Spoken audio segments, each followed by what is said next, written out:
Yo, it's Happy. Dark Souls is a game that I recently played for the first time this year. That goes for any Souls-like, and I started to wonder how easy I could beat a challenge run. So I came up with a challenge that seemed fair and not challenging at all given my max 6 playthroughs. So come join me as we find out, can you beat Dark Souls 1 with only dropped items? Quick shout out to everyone who showed support to the channel. This is the 1k sub special. Yous are amazing and I hope you enjoy the video. Now let's go over the rules. Rule 1, we can only use loot dropped. So this means anything dropped in the blue or yellow ball on the floor. Now the orbs that just spawn on the floor don't count, it is only items from dead enemies.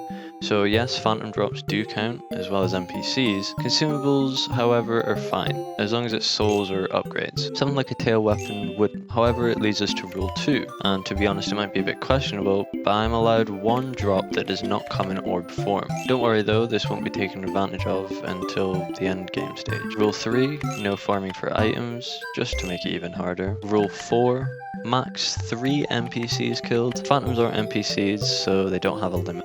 Rule 5, no summons. Rule 6, max upgrade allowed plus 15. Meaning if I have a plus 5 longsword, I can only put a possible plus 10 on any other item, which definitely played its part. Rule 7, no cheating or exploits. And lastly, kill every boss in the game. Now the rules are done, we're going to need to create our hero. Enter Floor Lootski, the deprived floor sniffer who also looks a little like Ryan Reynolds in 3060p. Now that's done, I'll let you in on my secret. See, I've got these rules and I started the run, but in my ever flourishing wisdom, I decided to start this run blindly. No research, no nothing, just pure hope. No idea what items were available, who dropped what, really no clue on anything. Not to mention, I want to kill every boss in the game, and well, I've never beat Manus. Well, legitly anyway, as I just couldn't beat him. Even after 100% in the game, Manus has never been conquered. So yeah, we're gonna need to change that. Now the secret's out, let's get into the run, in which our first step is to completely cancel the run by picking up a club. As said, I'm doing this blind, and to get out of the asylum, hey Oscar, and to get a dropped item, I would need to get a drop. So I figure if I'm invalidating the run once, let's do it twice and farm for a longsword, which is the closest farmable drop from Firelink. Now while the tiny print is read, back to the game, where I decided to swanton bomb the asylum demon before easily smashing his knees in, allowing us to grab a taxi at Firelink Shrine, where, as mentioned, the run will really begin, where we immediately get to farming for our first drop. But fortunate for us, I don't need to farm, as the second hollow we kill drops the longsword, as well as some sweet pants. So no farm invalidation, which is extremely lucky, as if we talk about drops, we find out that certain drops are 1 to 2% drops, while some, regarding phantoms, are more like 33%, and for the most part, NPCs are 100%. This makes the rules on NPCs important, as there's armors, weapons and rings that I could definitely use. Drop chance can be boosted, but by items that are, well, not dropped, meaning the rule of not farming with those drop rates limits us heavily. Details done, and we've ended up at our next boss fight, where we quickly dispatch of the 2 archers, then initiate our fight with the tourist demon. First attack goes to us, as we again use the swanton bomb, although he does kill me when we both have 1 HP here, because my controller DC'd. Then, to rub salt in the wounds, he sends me flying next run, to which I simply came back to finally claim our victory. Furthering on, and from one of the hollows the dragon killed, we get ourselves a new hollow chest piece, moving up in the world now. Then we go try talk the fang boar into giving us his head, but he'd rather be turned into bacon. After regathering ourselves, we go to Andre's crib and ask him to upgrade our longsword, making that 1 out of 15 levels used. Then our luck continued again as we backstab a Balder Knight and get his pants, before freeing Lord Trick, which after freeing him, we enter our first real boss fight, the Bell Gargoyles. So, how does our longsword hold up? Hey, 59 damage and a quickish swing speed? It could be a lot worse. And it's nice the Gargoyles is a pretty easy fight. After being humbled, I go for a walk, ending up tripping and falling into Lord Trick and pushing him off the edge. We do get his fat ring though, which you know goes on straight away. Hey guys, Edit Happy here. Just wanted to say that I know that some people might consider Lotrick an NPC, but I would say as soon as you set him free, he becomes hostile, because whether or not you interact with him, he kills Firekeeper. This isn't the same for like Petrus, who, unless you speak to him, won't really cause any trouble. Anyway, back to the video. Then it was back to the Gargoyles, who went down with less of a fight this time. Dodged some fire and killed Gargoyle 1, before dodging some more fire and killing the second, for Floor Lootski to claim his third boss win, and first bell rang. After the bell, I actually headed down to Blighttown, where I mollywopped Mildred for a butcher knife, but the footage corrupted, so imagine the crag spider's Mildred. The butcher's knife comes with a light attack, which is like a basic swing, and a heavy, which is a guillotine-like strike. Weapon details aside, we returned back to Andre's crib to upgrade the butcher's knife to +2, making it 3 out of 15. There'll be a number for it in the top corner, same goes for all things with a max limit. With our newly acquired and upgraded butcher knife, we head down to Bloodlost City, aka Lower Undead Burg, to fight none other than Capra. But before, we actually get ourselves some new thief pants. Then, it's time for Capra. The fight starts as expected from the boss, consisting of 2 feral mutts, 1 massive gremlin, and an arena half the size of a prison cell. Despite how awful this fight is, we managed to put the dogs down and actually kill Capra on first attempt, giving me some happiness before entering the depths, and FromSoft reminding me of the real worst enemy, the fire weirdos, who just spaz out.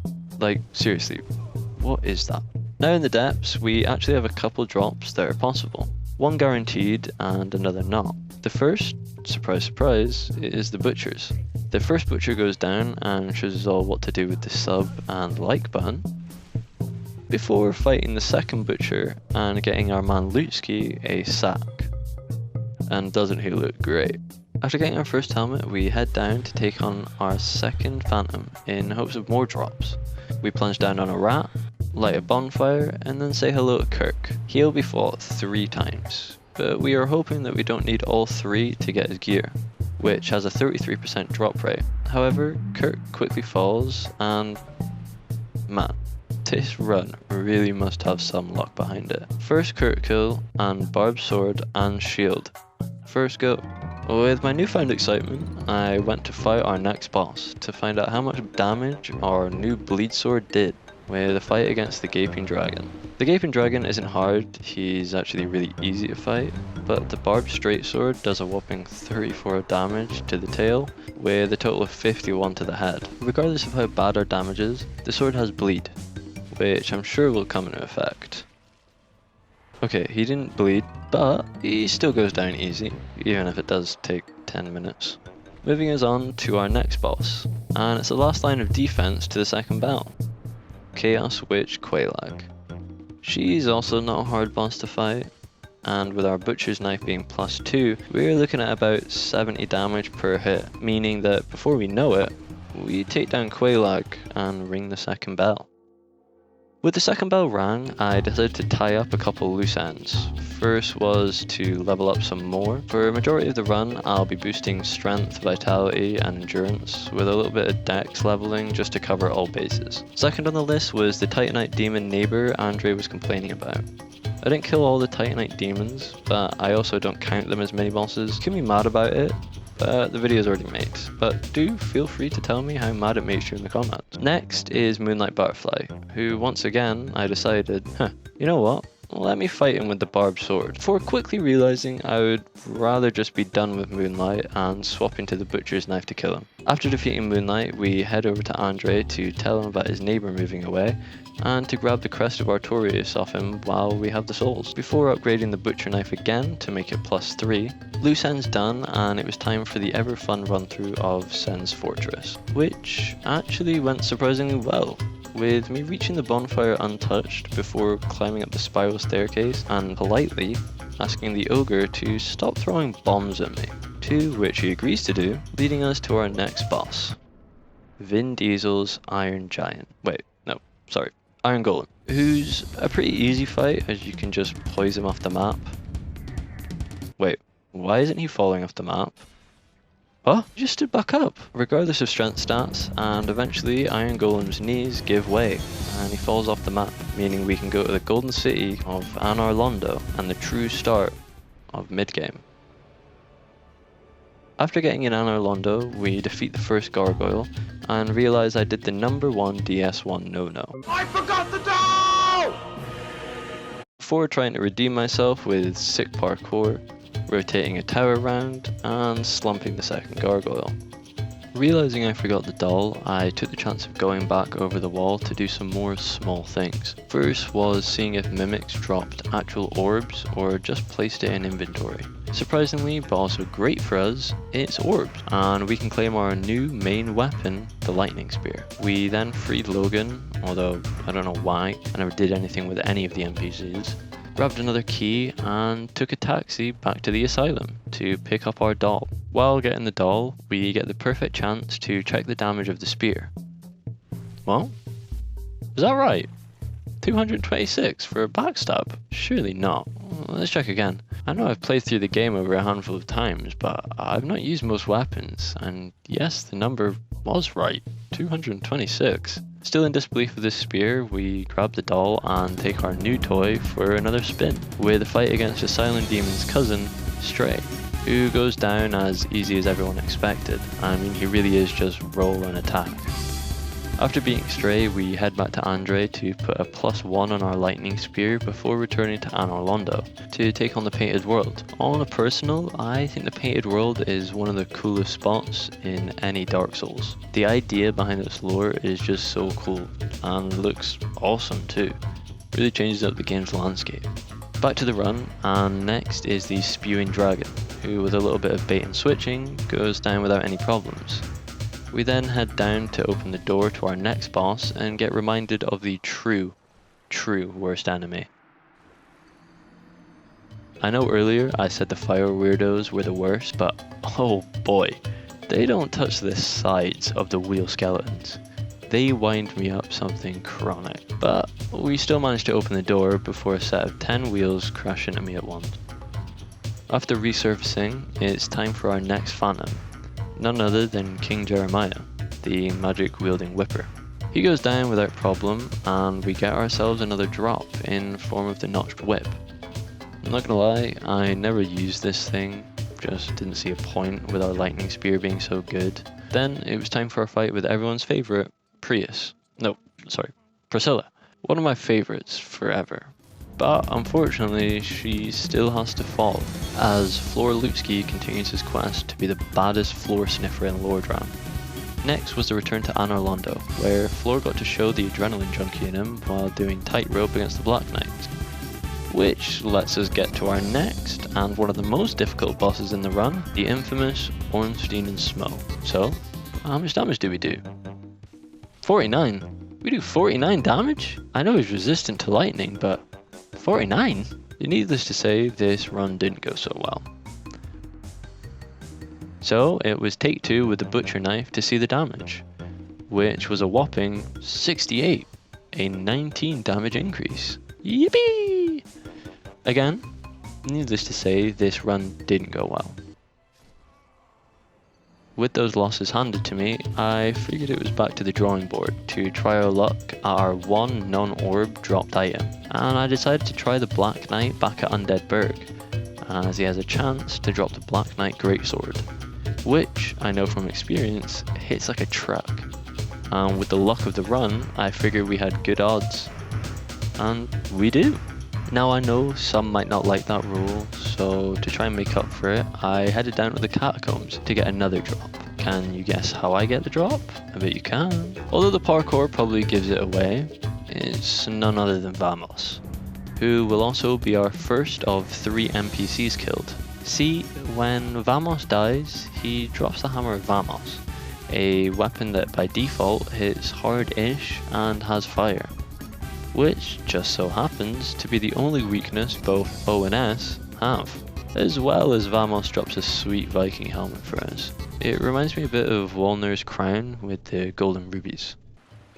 Then a quick run down in New Londo ruins to grab the Firekeeper soul. No idea how I lived this. The next on the to-do list was Havel, as he does drop his ring as an orb, meaning we go ahead and get ourselves our second ring of the run. Woohoo! Progress always feels great. With Howl defeated and Estes buffed, we return to ONS. My plan for the fight was to take one down in the duo fight with the Black Knight's Greatsword, then swap to Vamus's hammer, which surprisingly went off without a hitch. But then again, the Black Knight Greatsword does so much damage per hit, is it surprising? Either way, Ornstein falls, and we start the second phase of the fight. Lightning Smo versus Barbarian with Hammer. The latter of which being the more superior fighter, and by no surprise, wins the duel, meaning we can now go claim our reward for winning. And oh boy, is it a good one. After spending some quality time with the Queen, we drop off a rather large bowl underground, and remaining underground, we open up the garden door with the crest of Artorias, speak to a cat, and have a dog try and protect us from watching any short form content. The dog obviously being Sif, or Obi-Wan Kenobi? It's over, Anakin! I have the high ground! Who goes ahead and showcases some of her sweet Beyblade moves, before sadly falling to the barbarian monster that is Lootski. Before leaving, we make sure to pay our respects to the goat, before continuing underground and fighting the Dark Root Hydra, who goes about as easy as everyone expects. Once again, underground, we tried to make our way to our next boss, although the skeleton wheels en route to our location are 10 times worse. I mean seriously, why make them so annoying? After getting away from them, we can jump down into our next fight with the ever powerful Pinwheel, who actually takes us a record-breaking 30 seconds to defeat with the unupgraded Hammer of Vamos. Dude really is a punching bag. Punching bag or not, Pinwheel gives us another drop, one of the 3 masks, and we get the worst one! Yeah, no, I never used this mask. It's a real stinker alert. Now, I'll let you in on a secret. The reason I've come to the Tomb of Giants before any of the other lords is I'm after another drop. A drop that belongs to a phantom, our man, who will drop the Gran and Sanctus. Now, we can't actually use either of these as we don't have correct stats, but we can reap the rewards of the passive Sanctus effect, of which is healing a small amount of health over time. We don't have a lot of shield options, and honestly it's probably the best one I can think of that was available.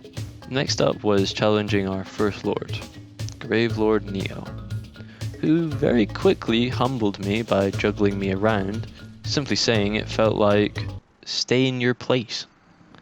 So for once, heeding advice, I went to Ceaseless, as he's way easier and I'll just cheese him.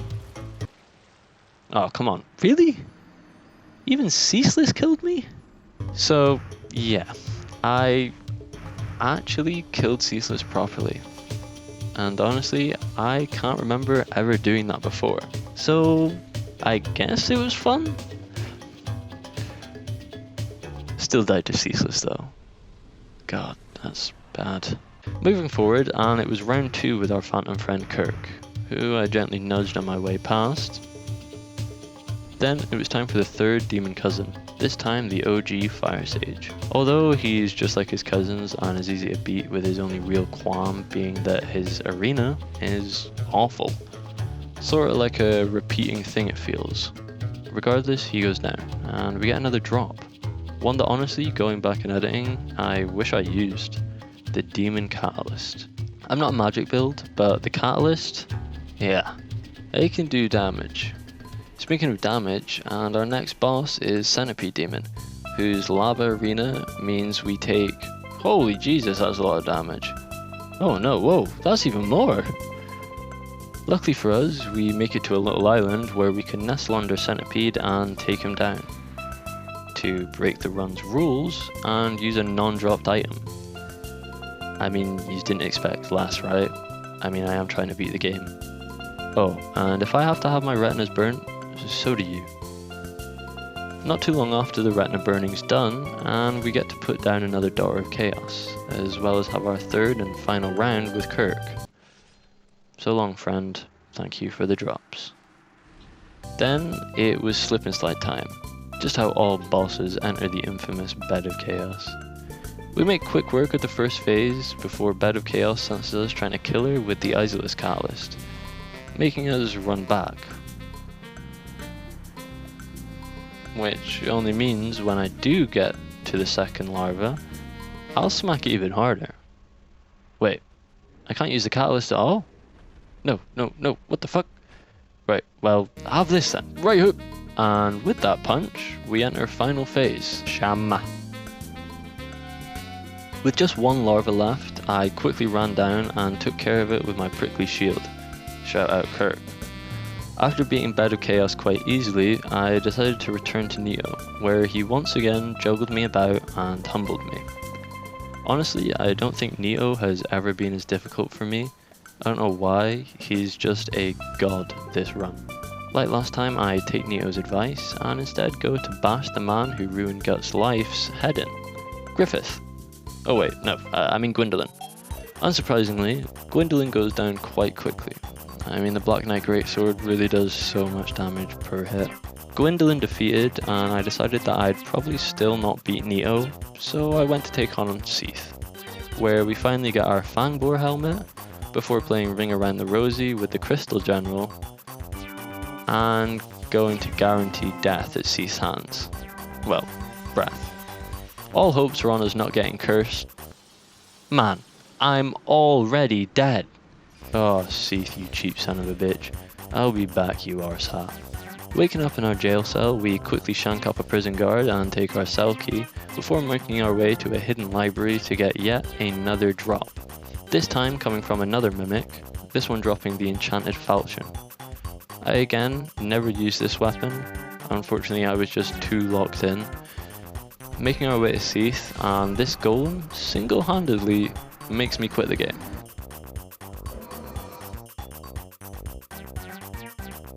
Returning a couple hours later, and it's time to commit treason and claim our second NPC life. I am forever sorry, Sunbro, but I need armor. After which, while going to get souls I left in Sens to cure our curse, we get another drop, this time the Man-Serpent Greatsword. Maybe not so cursed after all. I've heard great things about the Man-Serpent Greatsword, and as soon as I got it, I thought about making it our main weapon, but I just never did. With the souls gathered though, we headed to Oswald to buy and then scran a Puring Stone. While still here, we get Andre to level up our Black Knight Greatsword to +4, as well as popping another on our Lightning Spear, making it a nice round 10 out of 15 levels upgraded. So, with newly upgraded gear, we return to Seath, the Shitter, aka Oppenheimer. We do the usual and remove his life crystal, and then get to bludgeoning him. This fight is always easy. It's really about who's got more resilience as you stand there chug-jogging away in between battering him.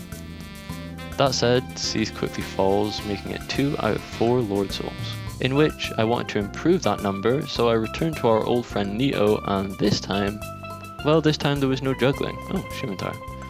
And Neo finally goes down. That's 3 out of 4 Lord Souls gathered.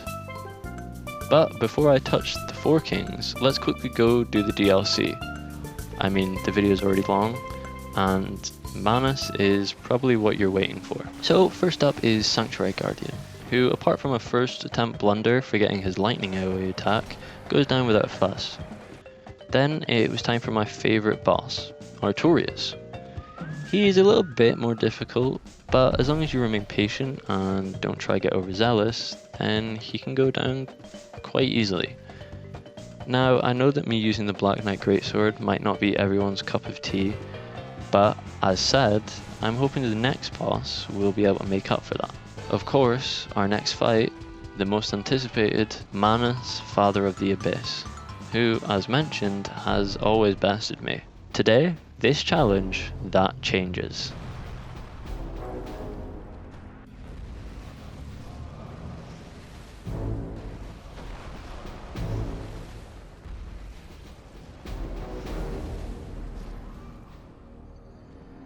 Right, so maybe not just yet. I can still get some more drops before hitting limits though, like making our Black Knight Greatsword be +5 and killing our final NPC, Shiva's bodyguard, to get the Darkwood Grain Ring for the obvious roll advantage. Now for the Manus fight, obviously the pendant would be really helpful, but I didn't have a Skull Lantern and I hadn't killed the Necromancer for it, so I kind of just didn't bother. With those new things though, I feel like we might be able to beat Manus.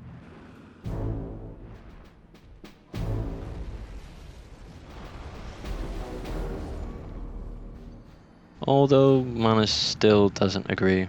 Regardless of what he thinks, after 23 deaths, we do finally take Manus down. And I'm just going to let you listen to my actual raw emotion after beating him. Yes! Oh my god! Oh my god! Oh my god! Oh my god, oh my god! Oh my god! Sit down! That's what I do! Holy! Holy! Yeah, that's one happy camper. I mean, you can hear the dopamine in my voice. After returning to the surface, we tell Goth about what we'd just done, and he decided to show me his application for phase.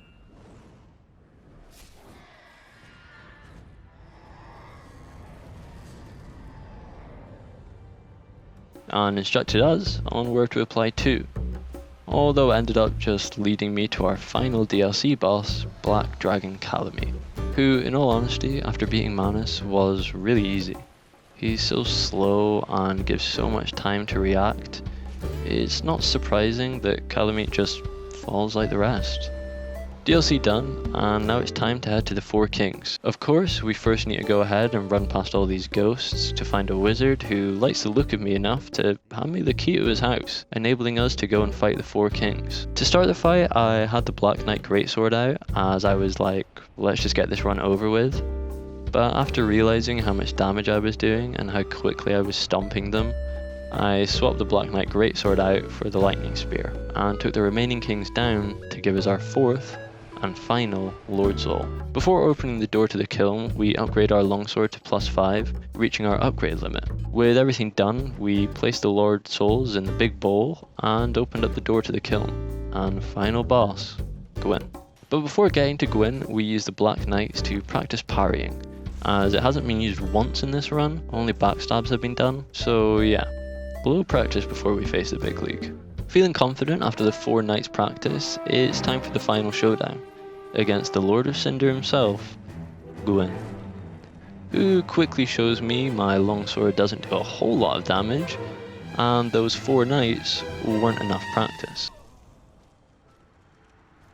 But one run back later, and 4 more parry pracs put in, our deprived floor sniffer, Floor Lootski, kills Gwyn, taking one last bow and becoming the new Lord of Cinder, and answering the question, can you beat Dark Souls 1 with only drop loot? So that's the video. Thank you all so much for 1,000 subscribers. You guys have been going mental with support. I honestly can't thank yous enough, and hope yous enjoyed this change up from the usual yap sessions. This was super cool to make, and something completely out of my comfort zone. I'd say I've definitely gained a new respect for all challenge runners, regardless of what challenge, as well as building an even stronger self-belief. I mean, Manus alone did that. With that said, thank you for joining me for this challenge run, and stay safe.